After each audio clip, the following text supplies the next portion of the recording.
Olá pessoal, que a paz do Senhor esteja com todos, paz e bem. Estamos ao vivo em todas as plataformas sociais. Se você é inscrito recorrente nosso aqui, muito obrigado por estar mais uma noite aqui com a gente. Bom, nós fazemos esse trabalho aqui desde janeiro. Esse é o nosso canal, todos os nossos vídeos estão aqui com outros assuntos. Nós somos pesquisadores, voluntários, professores na área. E vamos aqui, se você nunca viu meu currículo, tá aqui, pode ir lá no LinkedIn, conferir. Nós fazemos esse trabalho aqui de forma voluntária. O objetivo hoje é mostrar para vocês o que nós estamos vivenciando no mundo, o que nós estamos observando. Nós já comentamos aqui com vocês que em lives anteriores, né? O pessoal que está colocando as perguntas aqui ao vivo, pode colocando que eu já vou responder para vocês, tá? Vamos colocando aqui com calma, um momento é de muita cautela, a gente tem muito conteúdo para falar, a nossa live está começando, então vamos lá. O assunto da live de hoje é mostrar para vocês as evidências científicas que comprovam que o Brasil já é o epicentro do mundo. Aqui pelo World Meters, nós temos nesse momento 3.723.554 casos de coronavírus no mundo inteiro, com 257.972 mortes e 1.239.000 recuperados. Vamos olhar por país. Estados Unidos, como nós fizemos a predição desde a primeira vez. Em nossa primeira live, muitos duvidaram, mas nós fomos os primeiros a fazer essa predição. 1.236.000 com a média histórica de 25.000 casos diários. Espanha, Itália, Reino Unido, França, Alemanha, Rússia, Turquia e o Brasil aqui com 114.715 casos nesse momento, com uma média de 6.500 casos aqui diários, o que já nos coloca com essa média aqui, como eu vou mostrar para vocês no estudo científico de hoje. Esses casos no Brasil ainda estão muito subnotificados. Nós comentamos isso na live anterior. Vamos mostrar para vocês os estudos científicos que corroboram com essa tese nossa. Mas a princípio, como a gente comentou, está aqui o estudo, tá? Feito com outros colegas da USP aí. Uma estimativa de casos de Covid-19. A gente vai utilizar a Coreia do Sul, que é um dos poucos países que tem conseguido realizar testes em massa, o que sugere que a nossa taxa de letalidade aí e a taxa de letalidade da Coreia do Sul, nesse momento, pelo fato de eles terem mais testes em massa do que qualquer outro país no mundo, corrobora a ideia de que a taxa deles é a mais fidedigna em relação a outros locais. Claro, o outro fator que a gente pode levar em conta é a variação da pirâmide etária entre os países, né, no qual se realizam os ajustes necessários. E a gente vai descrever isso mais detalhes na parte aqui de metodologia, como foi feita a pesquisa. Mas esse é o gráfico de estimativa que já dá para vocês terem uma ideia do que eu estou falando. Nesse momento nós temos oficialmente pelo governo 108.000, aproximadamente 109.000 casos no Brasil, até 4 de maio. Aí a gente está entrando agora nesse momento, no dia 5, né? Então, pela minha predição aqui, pelos gráficos, estudos gráficos de dispersão e outros modelos de ciências de dados que nós temos aqui, pelo próprio modelo de transmissão interativa aí, esse modelo aqui, ele deve ir para um outro patamar. A gente deve chegar no momento de encerrarmos aqui a nossa live de hoje, já com a data do dia de amanhã, esse número aqui já deve estar próximo de 115.000. Professor, como é que nós estamos com relação aos testes? Eu falei na live anterior. Vamos lá. Nós temos no Brasil, nesse momento, 114.715 pelo World Meters, que ele é mais rápido que o Ministério da Saúde, a gente sabe disso. Vamos lá. Se você pegar, nós nesse momento temos 339.000 testes realizados. Se você comparar com os Estados Unidos, que eu falei na live anterior, eles têm 7.697.000 testes. Nós ainda não estamos nem em 2% do que vai vir por aí. Se você pegar, eu já vou mostrar a análise aqui por município no Brasil inteiro, mas eu tenho uma análise de Harvard aqui que já mostra uma ideia do que eu vi lá e que eu posso transmitir para vocês aqui com relação... tá, esse aqui é um estudo em mandarim, chinês. Eu comentei um pouco sobre ele na live anterior, já vou comentar também para vocês terem uma ideia do que vem por aí. Mas vamos lá, simulador de epidemia também, comentei na live anterior, onde você tem os casos suscetíveis, expostos, infectados, removidos, recuperados, hospitalizados e as fatalidades com o R0, que é o nosso objetivo aqui. Em qualquer simulação de epidemia, nós temos que chegar no R0, o que Taiwan conseguiu, o que Coreia do Sul está correndo atrás para conseguir, o que a Nova Zelândia já conseguiu, eles já não têm, Hong Kong já conseguiu, a China ainda não conseguiu externamente, porque tem pacientes chegando aí, mas internamente já fez, né? Bom, onde eu quero chegar? Esse aqui é o estudo da cidade de São Paulo, Programa de Aprimoramento das Informações de Mortalidade, onde você compara e vê que realmente o que está sendo divulgado pelo governo aí ainda não é a numerologia estatística correta. Por quê, professor? Porque tem muitos casos subnotificados, inclusive como profissional do direito, tá? Como professor na área de direito, a minha obrigação como cidadão eu fiz. Eu encaminhei uma denúncia para o Ministério Público Federal, para o Ministério Público averiguar e procurar por que esses casos estão sendo tão subnotificados, já que isso é crime. Esses casos não deveriam estar sendo subnotificados, essas pessoas não deveriam estar sendo devolvidas para casa como estão sendo, sem ter tratamento, sem ser atendidas. Isso não está certo. Mas nós fizemos nosso trabalho, o Ministério Público já fez o seu trabalho também, já fez a apuração de denúncia. Com o trabalho que nós fizemos aqui, nós somos os primeiros a divulgar que haveria necessidade de lockdown. Nós fizemos isso ainda no mês passado, começo do mês de abril. Nós dissemos, olha, tem que fazer o lockdown. O Estado do Maranhão consubstanciou seu parecer com o nosso trabalho, com outros trabalhos, e graças a Deus foi o primeiro estado a fazer o lockdown. Isso significa que os outros estados têm que correr para fazer o lockdown. A nossa situação nesse momento é uma situação epidemiológica muito complicada. Muitas famílias vão ser contaminadas. Nós vemos falando isso aqui desde dezembro, quando eu ainda estava na China. Eu dei uma palestra em Harvard sobre o tema, falei com os chineses sobre o tema ainda em dezembro, quando aqui no Brasil estava começando ainda a se falar em Covid-19. E a gente continua a passos muito lentos. Vocês que me conhecem sabem que eu nunca opino de política, porque o meu objetivo aqui é ciência. Quem trabalha com ciência fala de ciência, a gente não fala de política. Mas o que eu vou mostrar para vocês é que essa situação que a gente tem hoje aqui, de ser o epicentro do mundo, é uma situação alarmante. Nesse momento e nesse cenário, a taxa de letalidade dos casos esperados para a Covid, baseada nesses dados que eu estou falando para vocês, dados da Coreia do Sul, corrigida para as faixas etárias da população no Brasil aqui, seria de 1,11%. Enquanto que a taxa de letalidade dos casos observadas, essa linha azul aqui, ó, seria próximo de 6,41%, como apresentado aqui. O que eu quero dizer com isso? A taxa de letalidade dos casos ajustada, ela representa uma taxa de letalidade mais real, ajustando o cálculo da taxa pelo tempo médio entre a confirmação do caso e o óbito de 10 dias. Professor, não entendi nada. Vamos lá. O que eu estou dizendo para você é o seguinte, esse gráfico aqui, ele ilustra a situação atual estimada da população infectada por Covid e compara com os casos notificados, mostrando a discrepância do real cenário brasileiro de população de pessoas infectadas pela doença. Vamos lá. Observa comigo aqui. Essa linha tracejada em vermelho aqui são os casos ajustados preditos. Eu estou utilizando um modelo de predição. Já falei para vocês sobre isso na live anterior, como é que a gente faz o cálculo de epidemia. Se vocês não acompanharam, a primeira vez que está aqui no canal, volta lá e, por favor, olha a live anterior. Nesse momento, nós teríamos 1.525.803 casos ajustados preditos. Por quê, professor? Porque são casos que são subnotificados, que a taxa de letalidade baixa, bate com a taxa da Coreia do Sul.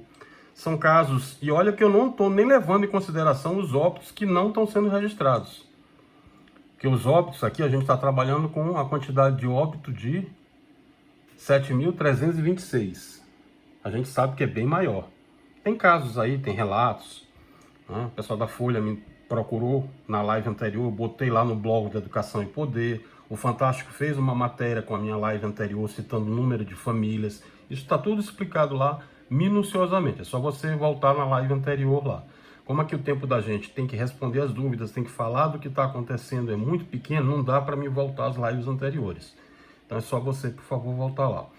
Casos máximo. Até onde a gente pode chegar nesse momento? Nós podemos chegar aqui a esse pico aqui, ó. 2 milhões de casos no Brasil, considerando essa distribuição de casos estimados aí por faixa etária. Mostra para mim por faixa etária, tá aí, ó. Nesse momento que eu citei para vocês na live anterior, nós temos a maior quantidade de pessoas contaminadas de 20 até 39 anos. De 20 a 29 é esse primeiro gráfico aqui, e de 30 a 39 anos esse outro gráfico aqui. Ou seja, contrariando aquilo que muitos esperavam, e eu falei essa predição também, não seriam só os idosos que seriam atingidos. Esse foi um outro erro que nós cometemos como política pública. Falei para vocês na live anterior, fiz uma comparação com a gripe espanhola, expliquei para vocês que não era gripe espanhola, era gripe americana, porque na verdade a gripe começou com os americanos lá em Kansas, na Primeira Guerra Mundial, mas como os espanhóis tinham uma imprensa que era imparcial e noticiavam muito, acabou ficando como gripe espanhola. Mas não é de agora, isso já faz muito tempo que o mundo enfrentou essa pandemia com alta letalidade.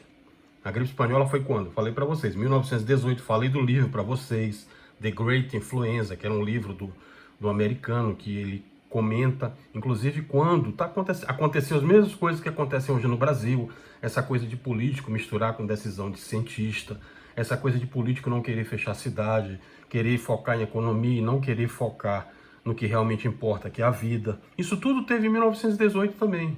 E ele comenta nesse livro. A gripe espanhola aconteceu a mesma coisa. Só que em 1918 você tinha um mundo diferente deste que a gente vive hoje. Mas mesmo assim, lá começou com o vírus influenza. Foi ele que começou a gripe espanhola lá. E foi infectado quantas pessoas que eu falei para vocês? Aproximadamente 50 milhões. Além da gripe espanhola, nós tivemos a peste negra, que também foi muito parecida com a Covid agora. E eu falei para vocês, 100 anos depois, na verdade 102, né, em 2020, nosso estilo de vida continua ainda mais vulnerável aos caprichos da natureza. Nós temos uma população hoje de quanto? 7 bilhões, não é isso? Vamos lá, 7 bilhões, vamos pegar aqui para mostrar direitinho. Gráficos, população nesse momento, sim, 7 bilhões. Então, o que acontece? Se você trabalhar nessa era da globalização, né, nessa movimentação rápida que a gente tem, populacional rápida, nessa era da comunicação instantânea, da exploração, eu diria até que refreada, né, inconsequente dos recursos naturais, nessa correria que a gente vive aí, a tecnologia até que ajudou. Ela floresceu, nos promoveu avanços astronômicos aí, na medicina, na engenharia, no direito, na área de saúde pública. Você tem hoje melhores respostas do sistema, do treinamento dos profissionais de saúde. Você tem melhor um sistema de vigilância, né? Métodos diagnósticos melhores, suporte médico melhor. Já temos agora a telemedicina. O direito já consegue evoluir mais, já temos a inteligência artificial, que a gente fez alguns trabalhos aqui, já mostrou para vocês. Temos algumas melhoras. Mas o que acontece? A intervenção de maior impacto, sem dúvida nenhuma, nós já temos comparado com a gripe espanhola, que seriam as vacinas, mas nesse momento nós não temos nenhuma vacina, nenhum remédio. Eu vou falar para vocês especificamente de vacinas na próxima live. A gente já tem 108 vacinas no mundo inteiro aí sendo trabalhadas, mas ainda vai demorar. O que a gente tem que fazer nesse momento, o que é? Isolamento social. E em alguns estados onde está tendo um volume muito grande de casos, já deveriam ter feito lockdown, como eu recomendei na live anterior. Nós temos que praticar o lockdown imediatamente para diminuir essa curva. Eu vou falando à medida que eu vou respondendo. Já estão chegando as perguntas aqui, está muito acumulado, já vou começar a responder, tá? Vamos lá, professor. E o isolamento social não funcionou? Não, claro que sim. Funcionou sim. Se nós não tivéssemos o isolamento que foi feito inicialmente, esse número seria muito maior. nós teríamos não teríamos próximo aqui de 3.800.000 no mundo inteiro, não. Teríamos muito mais casos. Isso aqui é um levantamento da Johns Hopkins University, tá? Se você observar, o que a China fez foi a maior operação de guerra da história. Eu estava lá, inclusive, falei para muitos de vocês e acompanhei e citei. Eles erraram inicialmente o vírus. A pessoa está perguntando aqui também com relação ao vírus biológico. Não foi biológico, tá? O vírus ele foi natural. Eles erraram com relação a isso, mas eles não erraram com relação à implementação de política médica dentro da China. Foi a maior operação de guerra que já foi vista. Eu nunca vi aquilo em nenhum outro país. Olha que eu conheço muitos países. A gente, como professor na área, a gente viaja muito. E eu atravessei os 5 continentes viajando, eu nunca vi uma operação de guerra como os chineses fizeram. Eles colocaram, foi mais de 20.000 médicos, profissionais da área médica, do exército, profissionais de direito, de engenharia, tudo misturado. Eles isolaram o Wuhan quando eles alertaram. Teve o caso daquele médico que foi morto, o governo chinês errou, o Partido Comunista errou em não ter acreditado. Mas quando eles pegaram a verdade para ver, aí eles tomaram choque. E eles correram para fechar o Wuhan. E pelo fato de eles terem fechado o Wuhan fica dentro do distrito de Hubei. É uma província. O laboratório de Wuhan fica dentro, fica próximo, inclusive, né, a área que teve lá, nós visitamos. E o que aconteceu? O laboratório de Wuhan, ele tem dinheiro, inclusive, do governo americano. Tá? Ele é financiado pelo governo americano, ele é financiado pelo governo europeu. A França certificou o laboratório de Wuhan. A certificação deles lá é P4, é uma das certificações mais rígidas que tem. E houve um erro. Mas no momento que eles tiveram que agir para corrigir o erro internamente, dentro de Wuhan, eles foram muito ágeis. Tanto que se você pegar a China com 1.600.000 habitantes, e esse número que eles têm hoje de... Vamos lá, vamos olhar os números aqui direitinho. Esse número que eles têm hoje aqui de 82.000 casos, nunca que seria esse número aqui. Se eles não tivessem feito a operação de lockdown completo, como eles fizeram lá, quando chegaram em 326 casos, eles já começaram a falar em lockdown. Então a China fez uma operação muito rápida para segurar o vírus só aqui nessa área de Wuhan. Por isso que Pequim, Guangzhou, Xangai, as outras áreas da China, elas não foram tão atingidas. Eles foram muito rápidos aqui em cercar. Aí vem a segunda pergunta que estão fazendo aqui. Ah, professor, o mundo inteiro sabia em 7 de janeiro? Sabia, o mundo inteiro sabia em 7 de janeiro. A OMS divulgou para o mundo inteiro. Não estou tirando a culpa da China não, tá? Para que vocês entendam. Eu conheço muitos orientais, eles erraram. Agora eu tenho que dizer a verdade para vocês. Nós não temos nenhuma evidência científica nesse momento, até porque eu conheci parentes que morreram dos médicos que estavam lá em Wuhan. Conheci milhares de chineses, a China teve quase 5.000 mortos. Eles investiram 2 trilhões na economia, então não faz sentido essa coisa de que seria uma arma biológica. Ninguém ia fazer uma arma biológica para gastar 2 trilhões, matar seus próprios parentes, ter um monte de pessoas mortas, amigos. Isso aí não faz sentido. Tá? Isso está em estudo ainda, né? Como a gente sempre fala que a ciência ela é dinâmica, isso está sendo estudado. Mas nesse momento, há evidências de que aconteceu isso? Não, não há. Pode ser que no futuro se descubra alguma coisa. Nesse momento, não há. O que há de verdade é isso que eu estou passando para vocês. Tem live que a gente fez aqui específica para tratar desse tipo de assunto. Agora, claro, o governo americano vai ficar criticando porque é função do governo americano. Tem eleições esse ano, o Trump provavelmente não vai ganhar as eleições se não mudar o cenário que está aí. Ele negligenciou, todo mundo sabe disso, não sou eu que falo, vocês acompanham e estão olhando. Muitos achavam, como ele mesmo disse, seria só uma gripezinha, não foi só ele que disse isso, vocês sabem do que eu estou me referindo. Então, quer dizer, esse tipo de atitude, de negligenciar uma pandemia que eu mostrei para vocês aqui, está aqui, ó, o estudo que foi feito, que foi apresentado no Fantástico, inclusive, que transmite com contágio pelo ar, por isso que Nova York foi tão rápido o contágio. Então, claro, o mundo inteiro sabia em 7 de janeiro, então o mundo inteiro teve tempo de se precaver, por isso que muitos outros correram para fazer um lockdown, e nós não fizemos, como os americanos também não fizeram, como os americanos negligenciaram, e agora está aí a bomba. Então, na verdade, esse estudo que foi feito aqui, tá? Ele comprova isso. Em primeiro lugar, era isso que eu queria dizer para vocês. Nós já somos epicentro do mundo. E nós fizemos essa predição aqui quando a China tinha 30 mil casos. Olha, o Brasil vai ser pior do que os Estados Unidos, porque a gente não está tomando as medidas adequadas.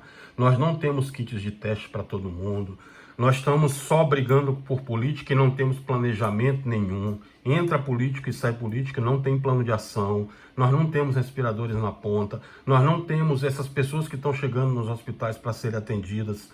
Você vê um esforço muito grande de alguns políticos, mas nem de todos, para tentar se enquadrar à realidade. E isso prejudicou muito, porque a população que é ignorante, infelizmente, ela vai na cabeça de quem ela está olhando. Ela nem sempre tem como estudar, como pesquisar. Nem todos os nossos brasileiros têm esse tipo de curiosidade, deveriam ter por obrigação. Até porque aqui é um exemplo, nós temos um canal aqui, onde nós transmitimos de graça, pesquisando o mundo inteiro, atravessando nesses 30 anos, com uma experiência internacional, que pode ser aproveitada. Então não é questão de que eu não sei quem me avisa. Não, tá aqui, tem um canal aqui, tem outros canais também, de pessoas que fazem esse trabalho voluntário tentando ajudar e salvar vidas. Eu também tive parentes atingidos pela epidemia. Teve parente, quem acompanha a minha live aqui desde o começo sabe, eu tive parentes que foram mortos. Por quê? Por negligência médica. Tá aí, eu falei especificamente sobre isso. Mas, infelizmente, é no Brasil inteiro que está acontecendo. Você vê, não precisa ninguém lhe falar. Se você é negacionista, se você acha que não existe uma pandemia, tá aqui os números para você olhar. Eu não vou discutir política com você, estou discutindo ciência. Tá aqui, isso aqui é o mundo, é o que está acontecendo agora. E vou lhe dizer mais, já falei essas predições aqui para quem me acompanha desde a primeira live. Essa pandemia ainda não vai ser a pior. Nós vamos ter pandemias ainda piores do que essa. Baseado em que, professor, que o senhor fala isso? Eu diria para você que nós temos aqui métodos diagnósticos, nós temos aqui ferramentas de inteligência artificial, ferramentas de engenharia que a gente tem acompanhado em Harvard, aí, em Stanford, aqui na UNB, na USP, na Unicamp, Universidade da China, Universidade de Hong Kong, Centro de Controle de Diagnósticos aqui nos Estados Unidos. No mundo inteiro, tá aqui, outro artigo também que cita.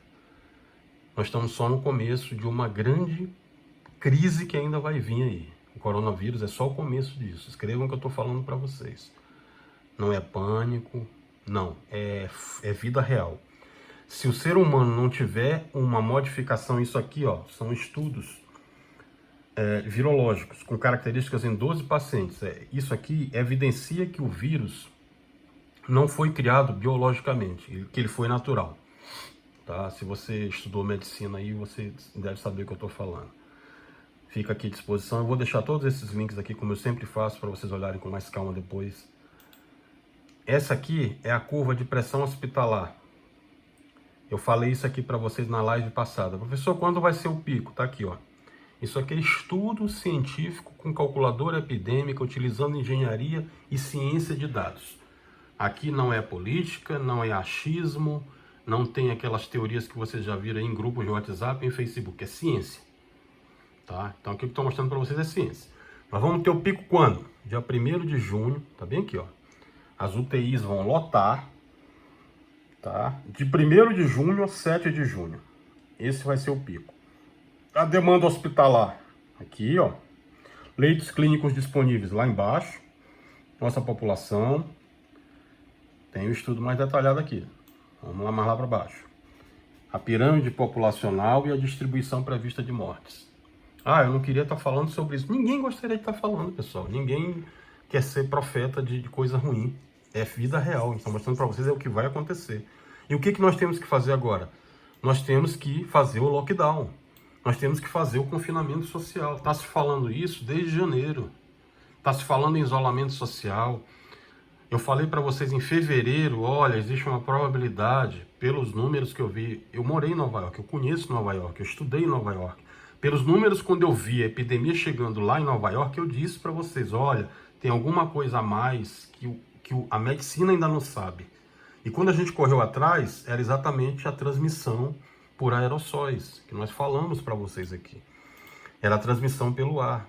Tá aí, Mostramos o estudo que o Fantástico comentou das famílias na China. Volta lá na live anterior que tem bem detalhadinho para você. Não vai dar para me falar aqui tudo por causa do tempo. Mas é só você voltar lá. Tá aqui, ó, estudo do Droplet na transmissão do vírus, do SARS-CoV-2. A ciência ela está evoluindo. Nós tivemos um caso bom essa semana. Já descobrimos alguns anticorpos. Mas tem muita coisa para estudar. Isso aqui é o Japão, o que eles estão fazendo lá também. Mas tem muita coisa aqui na Fiocruz também. Tem muita coisa ainda para estudar. Tudo é muito novo. Para você ter uma ideia, agora que a gente está começando a aprender o que é SARS-CoV-2. Se você comparar nossas ferramentas de maior eficiência comprovada contra a disseminação dessas doenças respiratórias virais, como a gripe espanhola e a Covid-19, são as mesmas de um século atrás. Ou seja, higiene das mãos, distanciamento social, usar máscara, que eu fiz uma live aqui específica sobre a máscara, 3 lives anteriores, quando ninguém falava de máscara, eu falei, olha, o que a gente pode aprender lá com os orientais, com a China, com Taiwan, com Hong Kong, com Coreia do Sul. Máscara, eles usam máscara lá desde a SARS-CoV-1, da MERS, da SARS. Há muito tempo que eles usam máscaras lá. E os Estados Unidos não usou. Quando chegou a pandemia lá, em fevereiro, todo mundo sem máscara, todo mundo andando em metrô, em ônibus, com contágio fácil, foi rápido. Então eu falei para vocês, e agora eu vou fazer uma outra predição. Além da máscara, eu falei na live anterior para vocês, viseiras. Por quê, professor? Porque o contato não é só, o contágio não é só por contato, tá? O contágio não é só por partícula, por gotícula que chega até você. O contágio ele vem pela transmissão aérea, por aerossol, pelo ar, pela poluição. O contágio é pelos olhos. O nosso amigo professor lá, o Lin Wen, que morreu lá na China, que foi o primeiro grande médico a estudar, inclusive ele virou uma grande referência na China, porque os chineses viram que ele deu a vida pela Covid. Teve até um dia lá na China específico para ele, nesse dia que ele morreu. Ele disse exatamente isso. Eu morri porque eu não sabia que eu pegaria pelos olhos. E desde esse dia que eu tenho falado para vocês, olha, viseiras. Quem usa óculos, continua usando óculos, mas usa uma viseira. Então, além da máscara, além do isolamento social, além de todas as providências que a OMS já recomendou, que o Ministério da Saúde está recomendando, usem viseiras também. Falei para vocês na live anterior, a transmissão ela começa até pela sola de sapato. O vírus ele é invisível, ele é um fio de cabelo seu dividido por 300 mil. É um micrômetro que a gente chama. Então ele vem por qualquer lugar, na sua unha, ele encaixa na sua unha. Mais do que nunca, câmera, máscaras e viseiras, tá? Não esqueçam disso não, tá? Filha, pega um pouquinho de água pro papai, por favor. Bom, vamos lá, continuando então o nosso raciocínio. Distanciamento social se tornou um problema econômico tamanho que, segundo alguns, pode significar perdas financeiras. É o que a gente mais ouve as pessoas falar aí. Só que nós estamos falando de saúde. E não adianta você pensar em economia se você não vai viver. Então, primeiro você tem que pensar na sua saúde. A saúde da sua família. Isso é o mais importante no momento. Ok? Vamos lá. Esse estudo aqui em mandarim, tá? Ele fala exatamente sobre o aerossol, aquilo que eu falei para vocês na live anterior. Mais uma vez está comprovado, foi comprovado lá no laboratório de Wuhan. Isso aqui não é achismo, é experiência científica comprovando que fluxo de ar condicionado carrega o vírus e foi um dos motivos que na cidade de Wuhan, na China, infectou essas 3 famílias que eu citei para vocês em 3 ocasiões diferentes e que não tiveram contato. Então isso aqui evidencia e prova que realmente o contato, a transmissão por aerossol do SARS-CoV-2 acontece. Para quem ainda tinha dúvidas, está aqui a comprovação científica. O contágio pelo ar existe, então você tem que ter cuidado com a máscara, sempre andar de máscara, sempre andar com viseira, porque a transmissão é pelos olhos também. Basta cair na sua mucosa, tá? Bom, vamos lá as perguntas, o pessoal está fazendo aqui. Professor, compara com a Europa, com os Estados Unidos? Bom, eu falei disso na live anterior, mas normalmente países de alto desenvolvimento econômico, como os países europeus, os Estados Unidos, eles têm maiores reservas para lidar com as perdas financeiras volumosas, né? Tanto com relação ao a Covid-19, a doença, provavelmente dito, quanto as medidas de resposta a ela. Mesmo assim, o desafio que a gente tem visto aí vai deixar marcas profundas.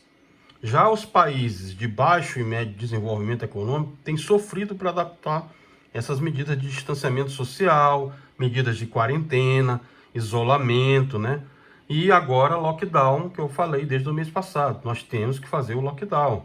Inclusive citei na live, olha, se você é administrador, se você é prefeito, governador, presidente, você responde lá no Tribunal Penal Internacional, você responde aqui por crime de guerra contra a humanidade. Nós já temos 7.800 óbitos.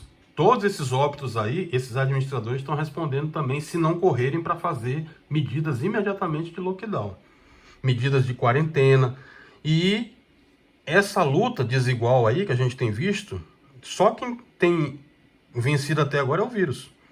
Porque o vírus é ágil, ele é competente, né? Frente a todo o nosso sistema aí de máquinas estatais, sistemas de saúde, que a gente tem visto aí que na verdade não estavam preparados, são mal geridos, mal preparados para desafio no momento em que a gente tem uma pandemia. Mas o Brasil, como outros países de perfil socioeconômico similar, ele tem padecido para implementar essas intervenções uniformemente em seu território. O que a gente tem observado aí? Aqui é um outro exemplo que eu estava falando para vocês. Essa falta, vamos lá para os gráficos aqui. Casos confirmados por 100 mil habitantes. Quando você pega aí São Paulo, Rio, Brasília, Fortaleza, Ribeirão Preto, São Luís, cidades do Amazonas aí que estão padecendo. Tudo isso aí que a gente está vendo mostra a falta de evidência adaptada, essas interpretações técnicas equivocadas, fake news, conversas em grupos aí que não tem nada a ver. Não adianta você ficar negando, isso aqui é uma pandemia mundial, não depende de uma emissora de TV no Brasil, não depende de um partido político que está 6 anos que não faz nada mais aí. Não depende de nada disso. Isso aqui é uma pandemia mundial, bote isso na sua cabeça. Você tem que estar preocupado agora com a sua família. Porque cada vez mais, se você observar, conversa com o seu colega do lado, cada vez mais famílias estão se contaminando. E se nós não fizermos o nosso trabalho, vai dar 2 horas da manhã, eu estou aqui com vocês ao vivo. Eu poderia estar com minha família lá, eu sou pai de família também. Mas não, eu estou aqui, passei o dia inteiro trabalhando e estou aqui. Porque a minha missão é salvar vidas. É o meu compromisso como brasileiro. A gente precisa salvar essas pessoas, elas não têm a quem recorrer. Essa é a ideia.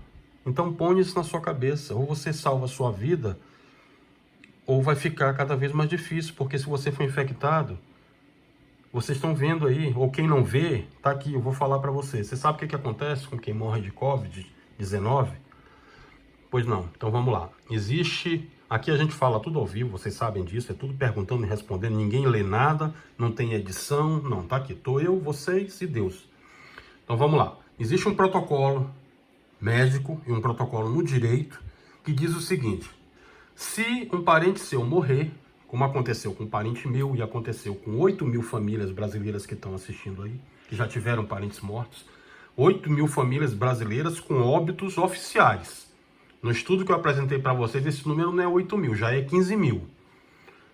E eu acredito no estudo que foi apresentado, porque a gente pegou os relatórios aqui das prefeituras, relação de cartórios, trabalhos de grupos estatísticos que estão trabalhando, pessoal de engenharia de dados que está fazendo aí, tem muitos casos que estão subnotificados e óbitos que não estão sendo informados com a verdadeira tipificação de Covid. O cara vai lá e põe lá infarto, põe outras coisas lá, insuficiência respiratória, só não coloca Covid-19. Porque não foi feito o teste, porque não tinha um teste para fazer. Uma sequência de erros quando se está trabalhando com vidas de seres humanos. Mas infelizmente é o que tem se mostrado aí. Então vamos lá. Esse protocolo no direito médico, na medicina, significa o seguinte: quando seu parente morre, ele passa a transmitir um nível lá de radiação que nem eles podem se aproximar dele, quanto mais você. Deu para entender agora? Para você que é negacionista? Significa, meu amigo, que se você ficar infectado e for parar no hospital, nem sua família pode ir lá lhe acompanhar. Depois que você morre, até o coveiro fica com medo de pegar no seu corpo. Um português muito claro é o que acontece, para quem está negando. Então, outra coisa, você sabe quem é que está morrendo mais nessa guerra aí? São os nossos heróis médicos, são as nossas heroínas enfermeiras, são os nossos heróis bombeiros. São pessoas que estão dando a vida pela vida da sua família, enquanto vocês estão negando. E eles não poderiam estar passando por tudo isso, mas estão. Enquanto alguns reclamam que estão fazendo isolamento social em casa, essas pessoas não têm tempo para fazer isolamento social e estão arriscando a vida delas nos hospitais. Então vamos ter consciência. Vamos ter consciência. Se o direito público, nesse momento, ele se sobrepõe ao direito individual, é o que a Constituição diz, é o que prevalece no direito internacional, então vamos respeitar também. Nós temos uma falta de evidência adaptada, interpretação técnica equivocada, um analfabetismo científico disseminado em toda a sociedade aí, a dificuldade de se criar um consenso entre ciência e política, e aí está sendo cobrado agora o seu preço. Então nós precisamos, de uma forma muito compreensível, escolher entre o fatalismo de uma pandemia ou a inevitabilidade de um massacre econômico. Essa é uma decisão complexa, concordo, mas é uma repercussão de longo prazo. É inevitável. Nós temos que buscar uma solução intermediária. Nesse momento, em consonância com outros líderes internacionais, nós temos que criar um passaporte imunológico, o que eu sempre defendi. Ou seja, um tipo de documento que atestaria a imunidade adquirida de um paciente que teve a doença e se recuperou. Até isso, nesse momento, é complicado. Porque a própria tecnologia, do que a gente tem estudado aí, você vê o seguinte, tem 2 testes laboratoriais disponíveis no país para utilização de Covid-19. Um é o teste padrão ouro, a gente chama em inglês PCR, né? Polymerase Chain Reaction. O que o PCR faz? Ele identifica a carga genética do vírus a partir de amostras de secreções diversas do seu nariz, a naso e a orofaringe, que a gente chama. Tem o de sangue e o lavado broncoalveolar. É essencial, claro, porque um teste positivo mostraria diretamente a presença do vírus no organismo do paciente. Mas o que a gente faz em larga escala, obviamente, é o procedimento menos invasivo. Qual é o procedimento menos invasivo? É aquele teste da secreção de naso e orofaringe. Infelizmente, esse teste ele é o menos sensível. Em pacientes assintomáticos, como eu falei para vocês na live anterior, essa sensibilidade é baixa, daria em torno aí de 60% de eficácia. Ou seja, isso significa que em 40% dos casos em que o teste é feito, embora o paciente tenha o vírus em si, o teste falha e tem um resultado falso negativo. Ah, professor, e aí, como é que fica? Como é que fica? É que mesmo esse resultado sendo falso negativo, para uma doença de transmissibilidade tão elevada, ainda é uma margem perigosíssima. Por quê? 4 a cada 10 indivíduos assintomáticos voltariam à sociedade prontos para disseminar uma doença de altíssima transmissibilidade. Então, ou seja, isso não seria alcançado. O outro teste que mensura os anticorpos contra a doença, ele produz quando entra em contato com o invasor. Existem 3 problemas importantes associados a essa situação aí. A primeira questão é que o desenvolvimento de uma resposta de um anticorpo à infecção pode ser dependente do hospedeiro e levar tempo. O que significa isso, professor? Até 14 dias para o surgimento de uma imunoglobulina, né, do tipo IgC. Ela, teoricamente, ela provaria a inativação do antígeno, como acontece na maior parte das infecções. Mas no caso dos imunossuprimidos, por exemplo, essa resposta pode nem acontecer. Isso aí tem uma documentação que eu apresentei na live anterior do próprio Ministério da Saúde aí, que é a sensibilidade do teste sorológico do Brasil aqui. Ele varia muito entre os fabricantes. Na China tem muitos fabricantes com uma eficácia melhor, tem outros com uma eficácia menor. Mas normalmente, o que eu disse?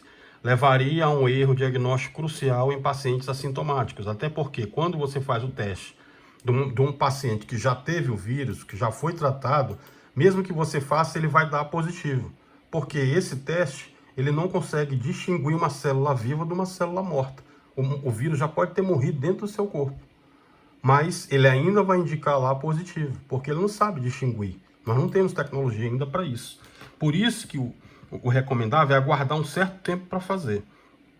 Outro problema é a especificidade desse teste, ou seja, quanto ele é capaz de ter certeza que esse resultado positivo significa uma resposta do organismo ao SARS-CoV-2. Não há um estudo clínico ainda que demonstre que não exista a reação cruzada de detecção dessas imunoglobulinas, a IgM e a IgC, para SARS-CoV-2, com outras doenças, causadas ou não por outros coronavírus. E outra dificuldade, a terceira dificuldade, é sobre as características da imunidade que essa infecção promove. Se essa imunidade relacionada ao vírus ela for similar aos seus parentes, ou seja, o SARS-CoV-1, a MERS, a SARS, que causam doença respiratória branda, esta imunidade ela pode ser transitória. O que significa isso, professor? Significa que o paciente pode se reinfectar pelo mesmo vírus várias vezes ao longo da sua vida, podendo fazer um novo quadro de doença e disseminando mais uma vez o vírus pela população ao seu redor. Eu mostrei para vocês isso aqui, lá na Coreia do Sul fizeram com 120 pessoas depois de 45 dias e o teste voltou a dar positivo. O que significa isso? Que isso tudo ainda está em testes, nós ainda não temos. Até, se você observar, nós não sabemos ainda a duração dessa transitoriedade, o que inviabiliza a aposta em um curto espaço de tempo nessa estratégia, enquanto a gente não obtiver mais dados. Isso é normal em qualquer tipo de pandemia, com a gripe espanhola também foi assim. E outra, sem contar com a própria, eu diria até invejável capacidade mutagênica do vírus aí, que pode eventualmente se tornar um problema muito maior, não só para o sistema imunológico humano, mas para toda a nossa tecnologia diagnóstica. Basta você pegar aí os exemplos que nós mostramos na live passada de casos na China e na própria Europa em que o vírus já consegue fazer problemas neurológicos, influenciar problemas neurológicos, não só no sistema respiratório, né? Então, tal adoção, né, seria uma aposta muito mais baseada em um ato de fé da própria medicina. Porque todas essas assunções que a gente falou, elas nos favorecem. Mas são muitos obstáculos ainda. Nós temos aí a mitigação dos efeitos do sistema de saúde em países de baixo e médio desenvolvimento econômico, como o Brasil, como aqui é avassalador, né? Então é muito natural, é importante, é valoroso que nesse momento esses governantes nossos busquem desenvolver estratégias adaptadas ao nosso cenário para superar esses desafios. Principalmente esses desafios estruturados, considerando-se as potências, as falhas do conhecimento científico vigente, para que seu resultado tenha validade. O que eu quero dizer com isso? Se você já está vendo o seu sistema entrar em colapso, como eu falei na live anterior, chame o Ministério Público, ou o Ministério Público a esse momento, conhecendo o Ministério Público como a gente conhece, que é do direito, a gente sabe que o Ministério Público já está com todos esses trabalhos lá e já está solicitando lockdown, como fez lá no Maranhão. E tem que ser feito. Não só no Maranhão, como foi feito, tem que ser feito no Ceará, tem que ser feito no Amazonas, tem que ser feito no Rio, tem que ser feito no Pará.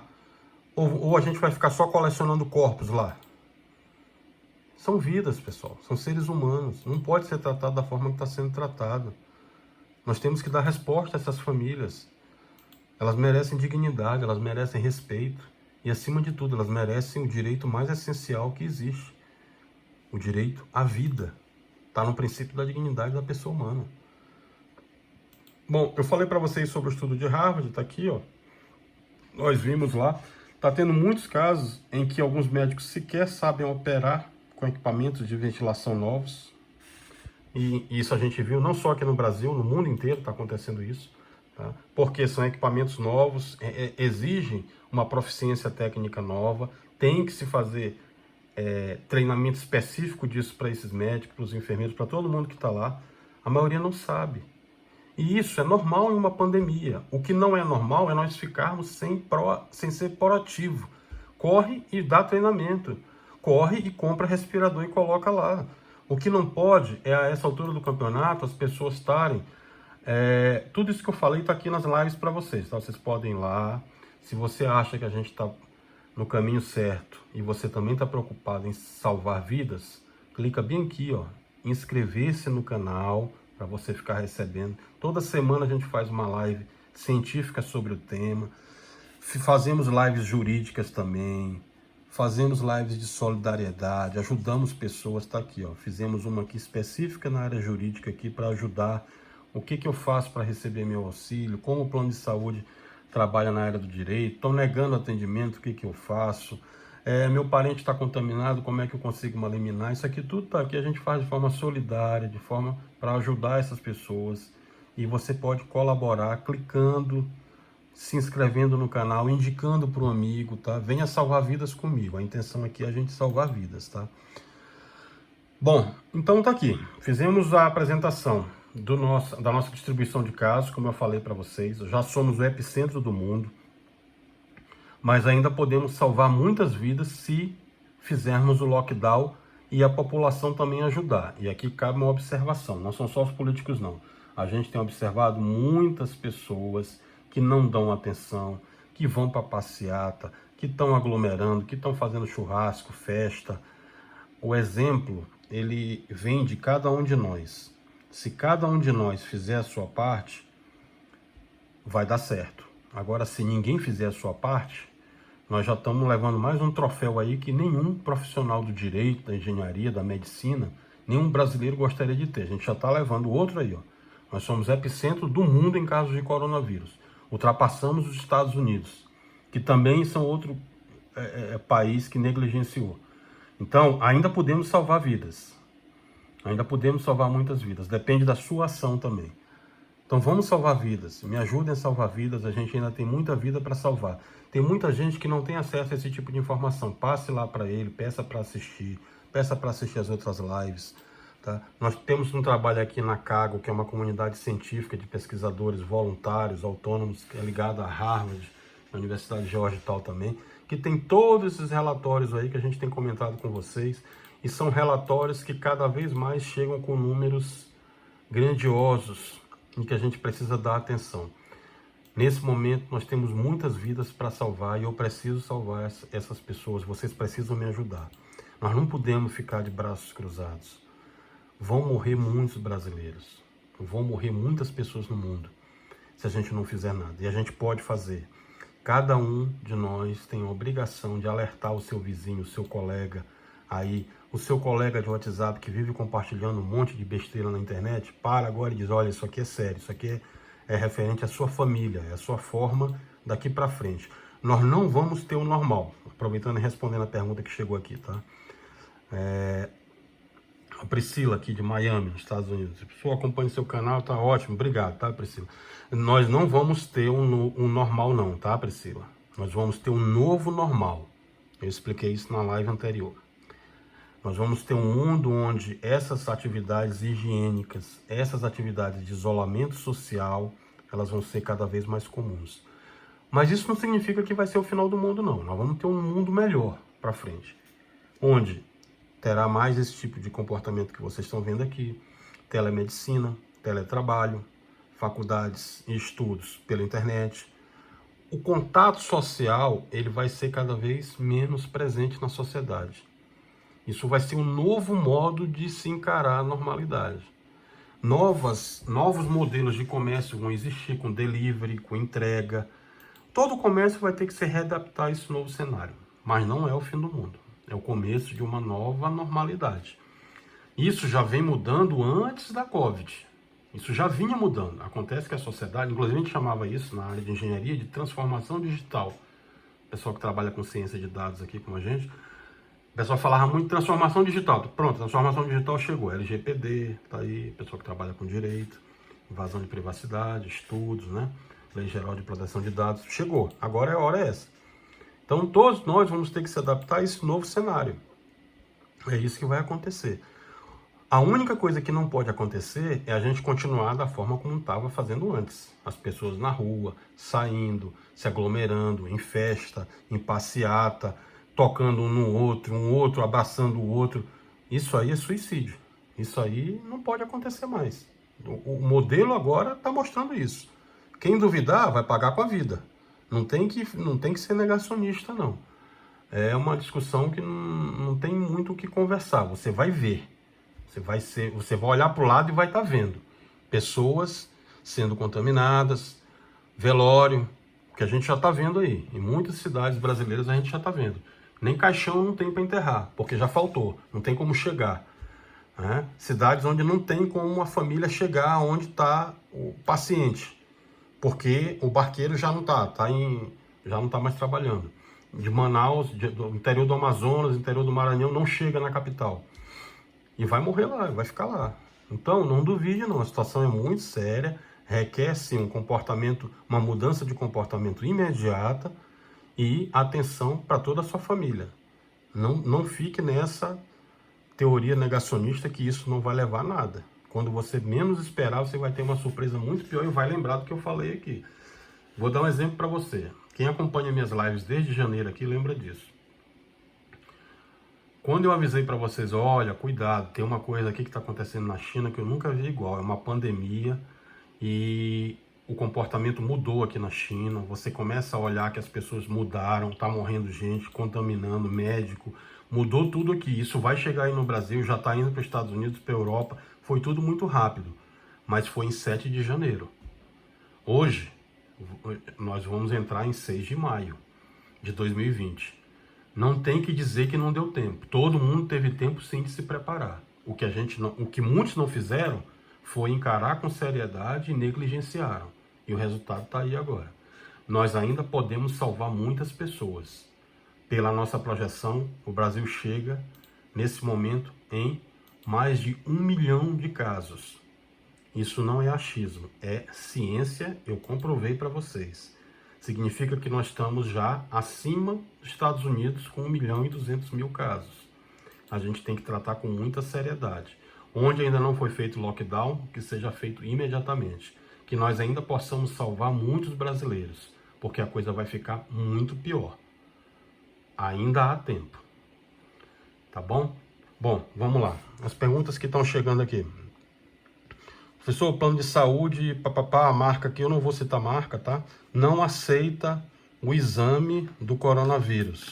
Só aceita se pagar no dinheiro. Não pode, é ilegal. Eu falei isso para vocês, pega a minha live aqui, jurídica, de plano de saúde, essa bem aqui, ó. Vai lá, abre lá, que tem tudinho lá. Nós comentamos com a resolução da Agência Nacional de Saúde, a ANS, comentei detalhadamente para vocês. Você pode ligar lá, tá?